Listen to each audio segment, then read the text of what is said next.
ভয়াবহ বন্যার কবলে বাংলাদেশ।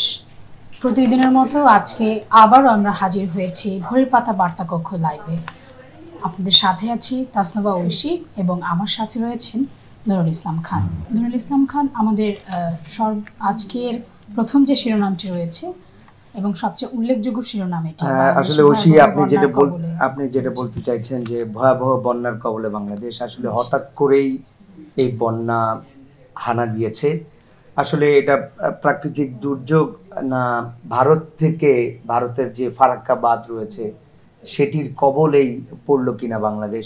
টানা বৃষ্টি এবং ভারতের উজান থেকে নেমে আসা পাহাড়ি ঢল এর প্রভাবে ঢাকা চট্টগ্রাম মহাসড়কের কুমিল্লা চট্টগ্রামমুখী লেন হাঁটু পানিতে আসলে তলিয়ে গেছে। আমাদের পরবর্তী যে সংবাদ শিরোনামটি রয়েছে যে আমরা বাঁধ খুলিনি, বাঁধ একা একা খুলে গিয়েছে, বলছে ভারত পররাষ্ট্র মন্ত্রণালয়। এই বিষয়ে যদি আমাদেরকে একটু জানাতেন। ঐশী, আসলে ভারতের পররাষ্ট্র মন্ত্রণালয় থেকে জানানো হয়েছে যে আসলে বাঁধ তারা খোলেননি, এটা একা একাই খুলে গিয়েছে।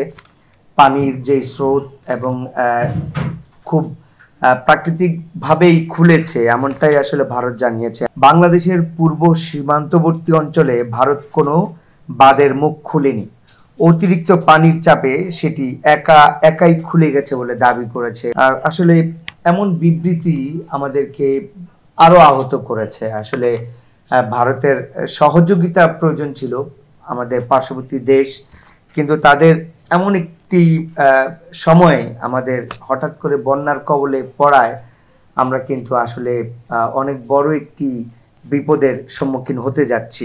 এবং তারা বলছে যে এটি সমাধানের জন্য ঘনিষ্ঠভাবে পারস্পরিক সহযোগিতা প্রয়োজন।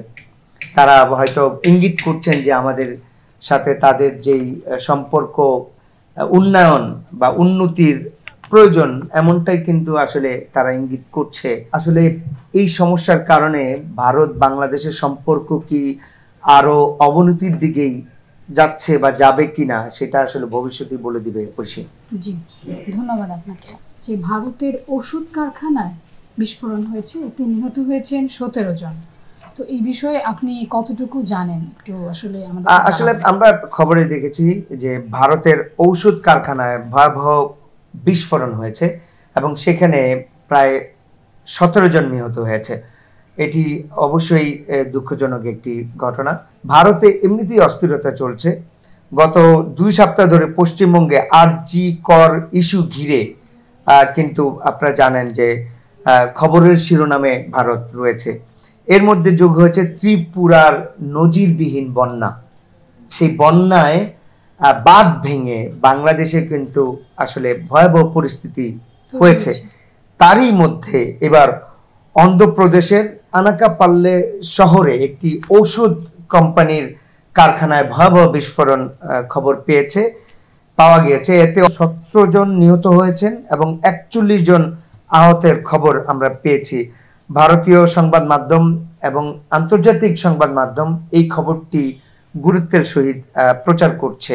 দর্শক, আমাদের কাছে সর্বশেষ যে সংবাদ শিরোনামটি রয়েছে, আমরা শুনেছি যে পাকিস্তানের প্রধানমন্ত্রী আমাদের বাংলাদেশের শেখ মুজিবুর রহমানকে নিয়ে একটি বিস্ফোরক মন্তব্য করেছেন। শেখ মুজিবকে নিয়ে বিস্ফোরক মন্তব্য করেছেন পাকিস্তানের প্রধানমন্ত্রী। তিনি সম্প্রতি বাংলাদেশে যে গণঅভ্যুত্থান ঘটেছে সেই গণঅভ্যুত্থানে বাংলাদেশের স্বাধীনতার স্থপতি শেখ মুজিবুর রহমানের ভাস্কর্য ভাঙা হয়েছে এবং অনেকগুলো জায়গাতেই কিন্তু শেখ মুজিবুরের ভাস্কর্য ভাঙা হয়েছে। তো এ নিয়ে পাকিস্তানের প্রধানমন্ত্রী তিনি বলেছেন যে যিনি পাকিস্তান বিরোধী আন্দোলনের নেতৃত্ব দিয়েছিলেন তিনি অবশেষে তার করুণ পরিণতি ভোগ করছেন, এমনটাই কিন্তু বলেছেন পাকিস্তানের প্রধানমন্ত্রী শাহবাজ শরীফ। বঙ্গবন্ধুর যে ভাস্কর্য ভাঙচুর হয়েছে সে প্রসঙ্গে শাহবাজ শরীফ বলেন, যিনি খারাপ কাজ করবেন তা ফের তার উপরেই আসবে। শেখ মুজিবুর রহমান এই অবিভক্ত পাকিস্তানকে 2 ভাগে ভাগ করেছেন। তিনি আসলে এমন ভাবে বলছেন যে আসলে পাকিস্তান যে ভাগ হয়েছে, পশ্চিম পাকিস্তান এবং পূর্ব পাকিস্তান, তো এই দুইটা ভাগে যে ভাগ করেছেন এর জন্য দায় দিচ্ছেন বঙ্গবন্ধু শেখ মুজিবুর রহমানের উপরে, এবং তিনি খারাপ কাজ করেছেন, তার ফল তিনি পেয়েছেন, এমন ভাবেই কিন্তু ইঙ্গিত করেছেন বঙ্গবন্ধু শেখ মুজিবুর রহমানকে। তো আসলে একে কেন্দ্র করে পাকিস্তানের প্রধানমন্ত্রী শাহবাজ শরীফ এমন ভাবেই কিন্তু আসলে বিস্ফোরক মন্তব্য করেছেন। খুশি আপনাকে অসংখ্য ধন্যবাদ নুরুল ইসলাম। দর্শক, এই পর্যন্তই আজকের সংবাদ শিরোনাম। পরবর্তী সংবাদ পেতে আমাদের সাথেই থাকবেন, ভোরের পাতার সাথেই থাকবেন। ধন্যবাদ সবাইকে।